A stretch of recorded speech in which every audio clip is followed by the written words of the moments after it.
Hello, welcome to Lemon Studios, where we talk anything and everything entertainment. I'm, of course, Lemon himself, Zeke Lemon, and this is my review for Snow White. But before we get into that, let's get the house cleaning out of the way. Shall I leave a like, comment below, let me know your thoughts on Snow White, and of course, hit that subscribe button as it helps me grow into my YouTube career.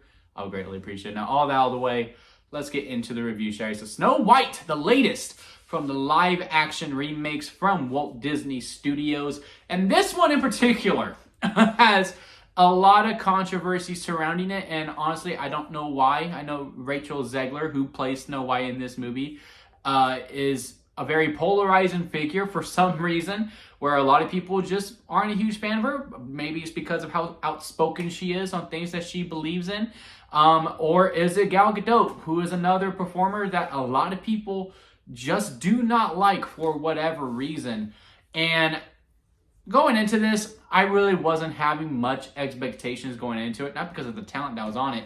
Honestly, to me, I think Gal Gadot gets a really bad rap on it. I think she is a fine actress. Do I think she is one of the greatest working today? No, I don't. I'll be honest about that. But do I think she is a good actress? Yes, I think she gets hired for a reason. I think she's more than just a pretty face.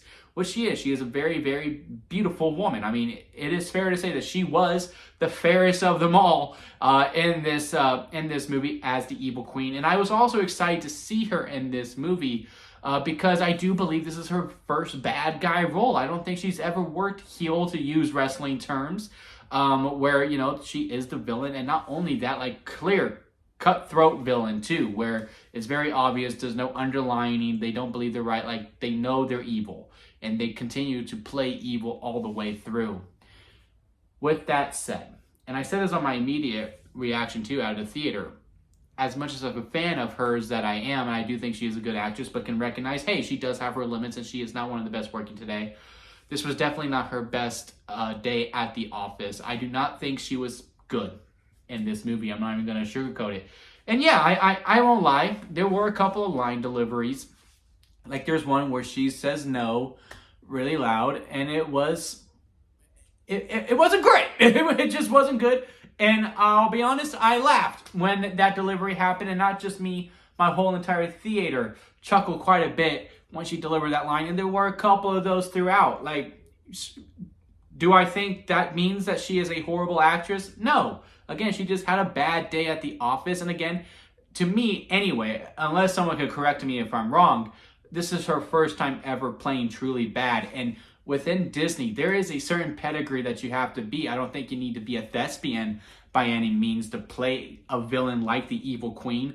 But, you know, to play this larger than life type character, you have to be able to play it a certain way in order for it to still feel natural. And Gal just doesn't have that yet. Maybe, hopefully, later on down the road, she gets another chance to do a character like this. Maybe she starts with a couple smaller bad guy roles, too, if playing a bad guy is something she wants to continue doing. But I do think, you know, again, like I say, it's all about the reps, and she just needs more reps to it. But, yes, in particular within this movie, yeah, I can't really defend her fully because she wasn't great. She was not great in this movie, and she does bring the movie down a little bit too, again, with some of the line deliveries. She does get a song in this movie as well, and her voice is fine. The choreography is okay sometimes, and again, anytime when it was just her within the movie does struggle a little bit. There were moments where I'm just like, okay, Gal, you got it, and you lost it. It was just a really, really tough performance to watch all the way through. But again, do I think this means she is a horrible actress? Am I jumping on the bandwagon? No, I was really, really rooting for her in this movie. It's just, you know, sometimes you have a bad day, and this was it. As for someone who was really bringing up this movie as the other controversial person in this movie, for some reason, is Rachel Zegler. I do think she is a bona fide star in the making. I don't think she knows the meaning of the word phone in. Because this is a role like, hey, you got to play Snow White. You've already gotten these other big properties as well, you know, with Hunger Games. Shazam really turned out to not be such a big project. But, you know, she has gotten big name projects. I mean, hell, her debut was Steven Spielberg's West Side Story. So she could just be like, yeah, I'm here to collect a paycheck. And again, she doesn't. She always delivers. She is a bona fide performer, and her singing is what really steals the show in this movie quite a bit.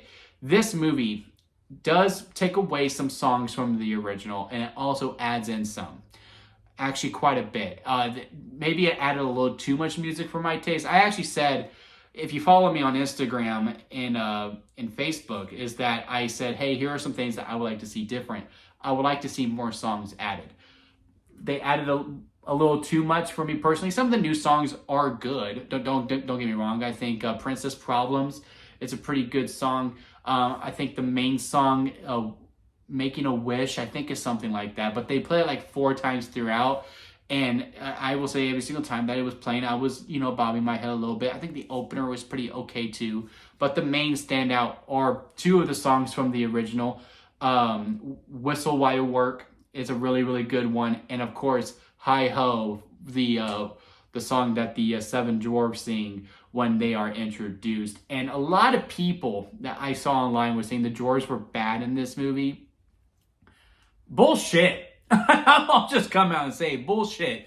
They are the best part of this whole entire movie. Once Hi Ho starts, you feel the energy start to pick up quite a bit throughout the movie. And I also think that is really when it does take a different direction in the film as well. And again, it just elevates. I think all 7 were playing off very, very well. Yeah, the CGI was a little weird and took some time to really adjust to.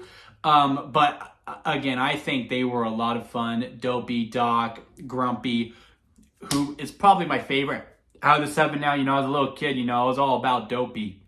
And I still am in this movie quite a bit. But they did give more to Doc and Grumpy in this one and the others. It really felt like all 7 had a huge role in it. No one as big as Dopey's. They do something with them that really shocked me. Like, I am usually pretty good at staying quiet throughout the movie. But Dopey does something in this movie that I literally went, what? Like, I was really, really shocked with the direction that they took with it too. And even with, I would say, Gal doesn't have that great of a performance. Rachel Zegler has a tremendous performance in this. The dwarves are really, really good in this movie too. Where I think this movie's strength and this movie weaknesses really comes down to is that at times it really does feel like it's at an identity crisis with itself, because they do realize they are a live action remake. So there are some beats that you just have to hit. You do. You just have to do, hey, they're coming to this movie. They need to see Snow White and the 7 dwarfs. Okay, we can check that off. We got to see the apple. The witch has to turn into an old lady. There are a bunch of different things that we have to do in order to it. But it really felt like their heart wasn't really fully in it, and they really wanted to go and dig more into some other things.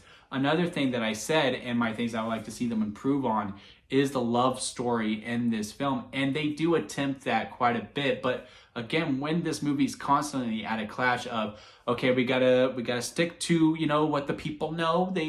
They're here to see the live action remake. They're not here to see a completely different movie. And we want to try our own thing here.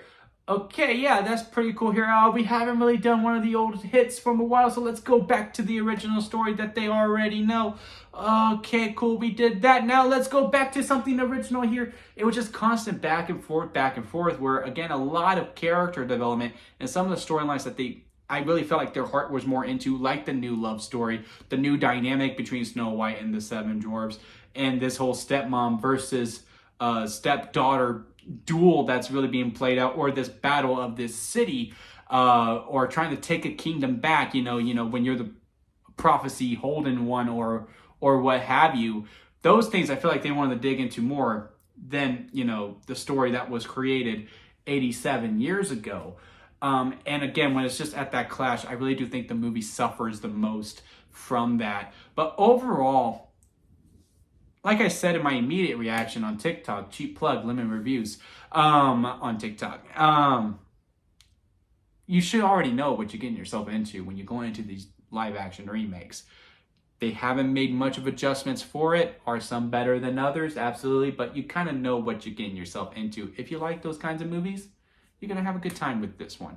If, Mufasa wasn't for you, or what any other live action remake that has come out hasn't been for you, guess what? This one probably isn't going to be for you either. If you're not a fan of Rachel Zegler, I don't know why you would buy a ticket. If you hate Gal Gadot, why are you going to see this movie? It's not going to adjust anything for you. And again, overall, I think that's okay. Disney has a certain lane that it's in, and right now it is still financial. until it's no longer financial, they will go into a different direction. But for right now, it benefits. The business is doing well for it. So stop buying the ticket if you want them to stop making these movies just because you're like, oh, I'm going to make engagement for my own online engagement on my profile just so that way we can rip into this movie a new one.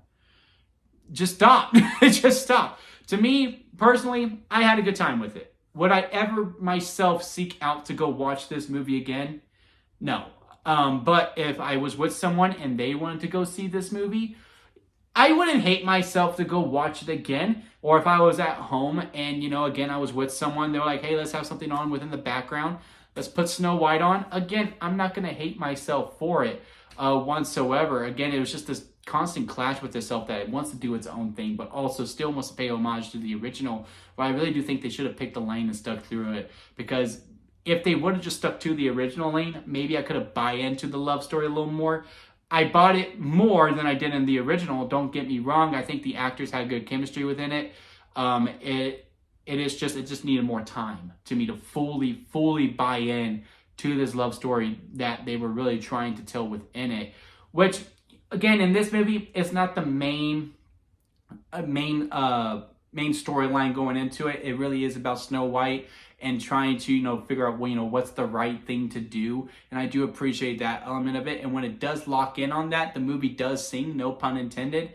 But, again, if we would have just got more time, I do think it could have gotten to the threshold where, yeah, this is one of the better live action remakes. But it's also not one of the worst with what it is. It's just another live action remake. It's nothing special, really. And I guess that's what people wanted. But yeah, if I had to rank this on the lemon scale, where it goes sour lemon at the bottom, expired store-bought lemonade after that, where there's a lot of problems, but hey, there's some good. Store-bought lemonade, hey, there's good, but there's a lot of bad. Lemonade, it's a movie. Freshly squeezed lemonade, really, really good with some minor problems with it. And strawberry lemonade at the very top, because that is the best kind of lemonade. Snow White, again, is just lemonade. It's a movie. It's fine. It is what it is. You know what you're getting yourself into when you're buying this ticket.